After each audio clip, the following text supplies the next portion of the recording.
Uhali gani mtazamaji wa YouTube channel yetu hii pendwa ya Nyayo TV. Bwana, kama ni mara yako ya kwanza kutembelea katika YouTube channel yetu hii pendwa ya Nyayo TV, ni vyema kubonyeza kitufe cha alama ya subscribe ili uwe miongoni mwa wanafamilia wapya wa YouTube channel yetu hii pendwa. Bwana, kama ilivyo ada yetu, pembeni yetu hapa tuko na miongoni mwa watu ambao kama ni mpenzi sana kuangalia mipira ambayo imetafsiriwa kwa Kiarabu, basi si mwingine ni mgeni wetu. Hivyo ni vyema ukabaki kuanzia mwanzo wa kipindi chetu mpaka sasa hivi. Bwana, mambo vipi? Fresh kabisa. Yeah. Bwana, wewe najua ni shabiki wa Yanga kindaki. Kwanza unauzungumziaje mchezo ambao wa mwisho wa kufunga dimba kwenye hii ligi kuu ya NBC ambayo mechi hiyo ndio imeipa Yanga ubingwa? Hii mechi ilikuwa ni kama vita.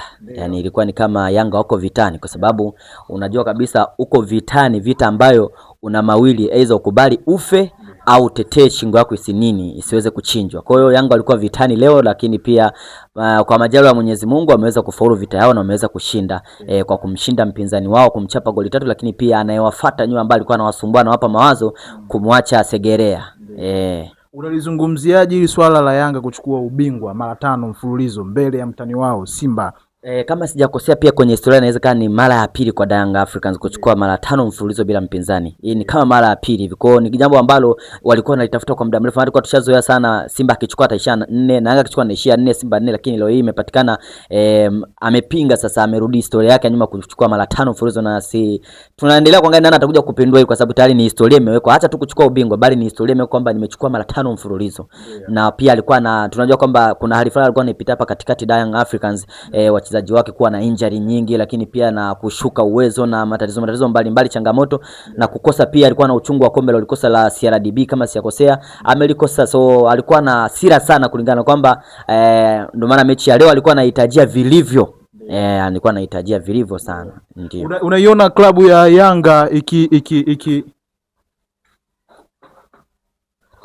unaiona Yanga msimu ujao ukiendelea kuchukua tena ubingwa wa ligi kuu ya NBC? Ni kabisa, kwa sababu Yanga yani kama ndio moto wake huko hivi, na namna changamoto walizokuwa wanazipitia, pamoja na kwamba kwa sababu naweza kuambia kwamba Young Africans wana kikosi kizuri. Ni kikosi ambacho walikuwa wamepitwa na upepo wa kutojielewa. Unajua siku zote ukishakuwa ni mtu ukao unaandamwa sana, akili yako lazima itachanganya, hata kama ulikuwa na uwezo na una confidence kubwa, lakini lazima utachanganya. Kwa hiyo Yanga alikuwa amepitia kipindi kigumu, kulingana kwamba alikuwa anaongelewa vibaya, lakini Yanga ni mzuri sana. So mimi naamini kama akiendelea kuwa hivi na wakaboresha pale ambapo alikuwa ni pabovu, naamini msimu ujao bado atakuwa hana mpinzani. Atachukua back to back. Ndio maana yake, yani huyo ndio Young Africans yani. Na mpinzani wake ambao Simba Sports Club, unazungumziaje swala la yeye kukosa ubingwa wa NBC na kwa namna moja au nyingine anaenda kushiriki finali ya kombe la CRDB? Naweza nikasema kwamba Simba pia ni timu nzuri, lakini pia wanaposema kwamba kwenye ubora kuna ubora zaidi. Yaani kutoka kwa sehemu kuna kibora, basi kuna kibora zaidi. So ila ni mzuri. Ndio maana ameweza kuweka upinzani na ameweza kuchukua nafasi ya pili. So sio kama ni mbovu, wala ni mzuri sana, lakini na naamini kwamba asikate tamaa, kwa sababu yeye ni katika timu kubwa Afrika. Yani Simba Sport Club ni katika timu ambazo zina historia kubwa na ni kubwa pia. Ukija kinamba utakuja kukuta Simba ni mzuri zaidi ya Yanga. So ni timu kubwa ambayo naamini hata finali ya kesho kutwa hiyo itakuwa ni mechi moja nzuri sana, kwa sababu Simba atakuwa na majeraha. So kukutana na Simba ambaye ametoka kujeruhiwa, kama uko vizuri lazima atakupeleka pabaya. So mimi naamini asijikatie tamaa, kwa sababu bado ana mechi hii. Simba alikuwa naamini kabisa achukui. Yani ilikuwa inajulikana kabisa kwamba hawezi kuchukua, kulingana kwamba Yanga watu walikuwa wamebaki nao mbele wakina JKT ni watu ambao anawamudu kiuwezo. Licha ya kusema kwamba amewatumia watu wengine kwenda kumzuia Yanga sichukue ubingwa. Siwezi kusema ametumia watu wengine kumzuia Yanga, kwa sababu yani chenye kukosa ni kinakukosa tu. So hata kama utumie namna gani lazima kikukose tu. So Simba asijilaumu sana, bado yuko vizuri, asijikatie tamaa. Game limeisha, Yanga na JKT Tanzania goli 3-0, lakini kitu ambacho wanayanga wengi wameumia ni kitendo ambacho Pacome Zouzoua kuondoka kipindi cha kwanza akiwa na majeruhi makubwa sana. Unalizungumziaje hilo tukio? Brother, hilo ni tukio ambalo linaumiza sana. Ni tukio ambalo linaumiza mno zaidi ya mno, kwa sababu Pacome sio mchezaji tu, bali ni mchezaji ambaye ni tegemezi kwenye kikosi cha Young Africans. Yaani ukija kuangalia kama kuna vichwa kichwa cha Fenerbahce alikuwa ni Pacome Zouzoua, kwa sababu kulingana na uwezo wake ni mchezaji ambaye alikuwa kwanza akati tamaa, lakini mchezaji ambaye naweza nikasema kwamba amepitia hali tofauti na wachezaji wenzake. Kwa sababu gani? Kuna kipindi Pacome alikuwa anaweza kuchezeshwa akiwa na majeraha, lakini sio kama anaumwa. So alikuwa ni mtu ambaye unamfaidi hata kama anaumwa, yani kitendo ambacho sijawahi kuona kwa wachezaji wengine wa Tanzania. Yani kuna mechi moja kama nakumbusha CRD nini, ilikuwa ni Belouizdad kama sijakosea, Pacome ile alicheza ile mechi akiwa na injury, lakini alivyokuwa sasa ni zaidi ambao walikuwa hawana injury. So kuumia kwake leo na hii injury yake hii sio injury tulizozoea, hii ni injury ya kuvunjika kabisa. Kama umeona vizuri ni kwamba kavunjika kabisa mguu. So ni mtu ambaye Yanga wana kazi kubwa kumpata kama Pacome. Yani wapo, siwezi kusema kwamba hawapo, ila je unampa, kwa sababu huyu alikuwa tayari kashaizoea timu. Yani alikuwa shakuwa ni kama mwanafamilia. So ni mtu ambaye ulikuwa utafutie hata izoee timu. Alikuwa ni mtu ambaye uwezo wake ni mkubwa sana Pacome. So ni kitu ambacho mashabiki wa Yanga, viongozi wa Yanga, rais wa Yanga mpaka GSM Gharibu atakuwa ameumia sana, wataumiza sana kichwa kumpata mwingine kama yule, japo kuwa wapo, ila atateseka sana kuwapata. Kwa hiyo kiufupi unataka kuniambia kwamba kwenye sherehe ya ubingwa sherehe imeingia doa kama vile supu imeingia mchanga vile. Naweza nikasema kwamba Yanga wanafurahi kuchukua ubingwa mara 5, lakini pia wanafurahi, lakini najua furahi ni wanajiforce tu. Yani na kama uliona vizuri kipindi cha pili walivyoingia uwanjani, walikuwa ni wachezaji ambao pamoja kwamba wamefunga, lakini unaona kabisa walikuwa mpira ulikuwa hauna ladha aina yoyote. Walikuwa na majeraha sana kwenye nyoyo, kwa sababu Pacome ni mtu ambaye sio mchezaji tu, bali alikuwa ni mtu ambaye ni kama ulikuwa unapenda kutembea mazoezini pale, alikuwa ni mtu wa watu, yani wachezaji walikuwa wanaishi nao kama so walikuwa na majeraha, japo kwa wamejitahidi kutuficha tusijue, lakini tumeona. So sherehe za leo na zinazoendelea baada ya leo zitakuwa zina kadosari kake, japokuwa watajitahidi sana kwa sababu ni wanaume na itabidi wavumilie tu. Full time Yanga goli 3-0. Kwenye hayo magoli matatu ni goli lipi ambalo ukiliangalia unasema lile goli limenivutia kuanzia namna ambavyo limepikwa mpaka ambavyo linakwenda kufungwa? Magoli yote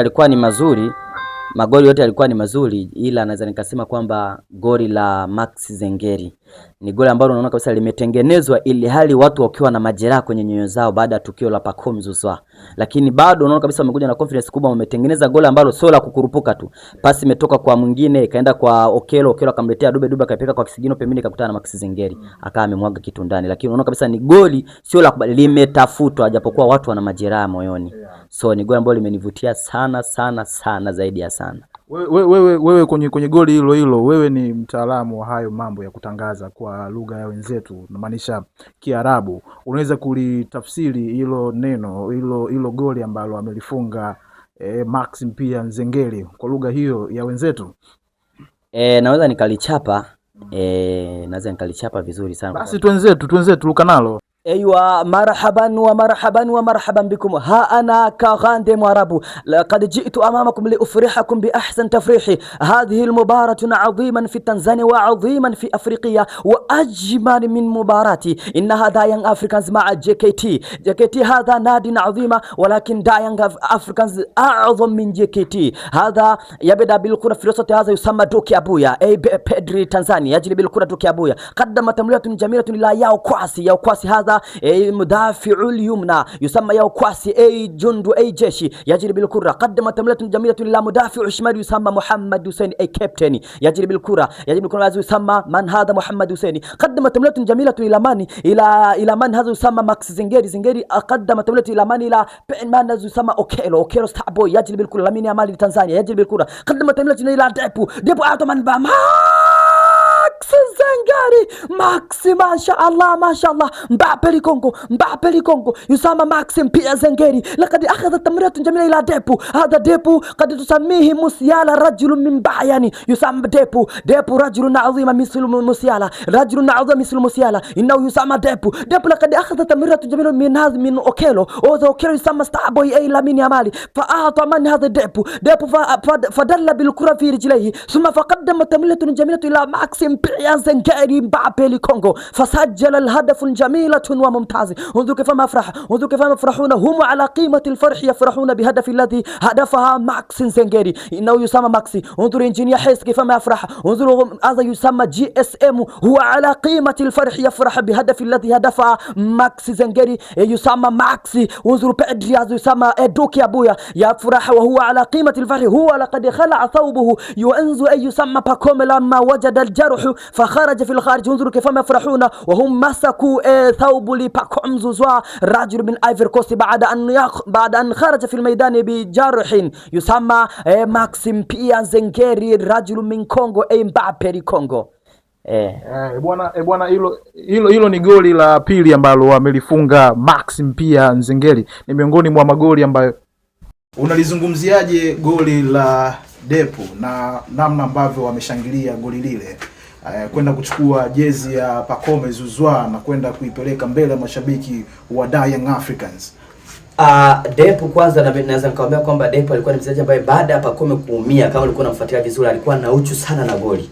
Yani Depu kama ulimfuatilia vizuri, alikuwa na uchu, ni kama tayari alikuwa ameshakiweka moyoni kwamba lazima ni appreciate au lazima nimletee respect Pacome Zouzoua, kwa sababu alikuwa na mchango. Kwa sababu ukiangalia uchezaji wa Pacome na Depu, yani pamoja na kwamba hawa ni watu wawili tofauti, huyu ni striker, huyu ni kiungo, lakini ni watu ambao kama wanaendana, uchezaji wote wana nguvu, ni watu ambao wanatumia nguvu. So Depu aliamua ndio maana alivyofunga alitoka nje haraka, anataka baada ya kuvua jezi yake anataka kavae. Lengo nilivyomuona nahisi ni kama alitaka vae jezi ya Pacome Zouzoua, lakini akawa amechelewa, akawa ameoa kina Dukia Boy akaishika na yaka ameshika, lakini alikuwa ni kitendo ambacho kimeonyesha kwamba wana mapenzi. Ndio maana nimetoka kusema hapo before kwamba Pacome alikuwa anaishi nao kwa mapenzi. So sio uchezaji tu, bado alikuwa anaishi kama ndugu. So alitaka kufanya kitendo ambacho kumuonyesha kwamba Pacome, pamoja na kwamba umeumia, kazi uliyotuachia tuifanye tumeikamilisha. So nilivyosema kwamba goli lilofungwa la Prince Dube hilo lilifungwa akiwa bado Pacome yumo, kama nakumbuka vizuri, ilikuwa ni kipindi cha kwanza dakika za mapema. Lakini pia baada hapo ndio ikawa limekuja kufuata goli la mwamba kutoka Kongo ambaye kwa maarufu tunapenda kumuita Mbappe kulingana na force yake. Lakini pia baada hapo ndio likaja kuja goli la mwamba mwenyewe ambaye ndio tulikuwa tunamzungumzia hapa, ambaye ni Depu, ambaye mchezaji wake yani alionyesha kitu cha pekee, kwa sababu kakubali kuchukua kadi ili tu amfanyie kitu Pacome Zouzoua. Na nahisi pale kama ungemwachia jezi alitamani aingie na hata uwanjani, kwa namna alivyokuwa anataka aonyeshe kwamba ni Pacome, kazi uliyotuachia sisi tumeifanya. Kwa yani pale ulikuwa na uchungu kuliko hata uchungu unahisi ulionao viongozi. Yani pale ungeweza kumkamata mtu ukampasua muangalia anachokifikia ndani ya moyo wake. Kama uliona kuna kitu alikifanya nani anaitwa mchezaji huyu beki wa Yanga, anahisi ni katikati namba 4 huyu Baka baada ya Pacome kuumia, yani alishindwa kuvumilia kumwangalia Pacome, alitoka pale na kaondoka. Yani kwamba alishindwa, ni kwamba walikuwa na uchungu, yani alikuwa ni kama watu wamevutishwa kitu fulani, so walikuwa na energy ya hatari sana. Alafu Yanga basi ndugu zangu. So kwa yani kitendo alichokifanya Depu kwa kumheshimisha Pacome Zouzoua, kijana kutoka Ivory Coast, kafanya kitu cha maana sana Depu. So Depu naamini kama kuna wenzako waliona kile kitendo, unajua kuna mchezaji anaweza kafanya kitu kikawa kisionekane kama ni kitu kizuri kwa muda ule, lakini baada ya muda kwa unaenda utaanza kwa sababu utakuwa unapitia unaangalia hichi kitu alichokifanya Depu, yani kaonyesha mapenzi ya dhati sana kwa mwamba Pacome.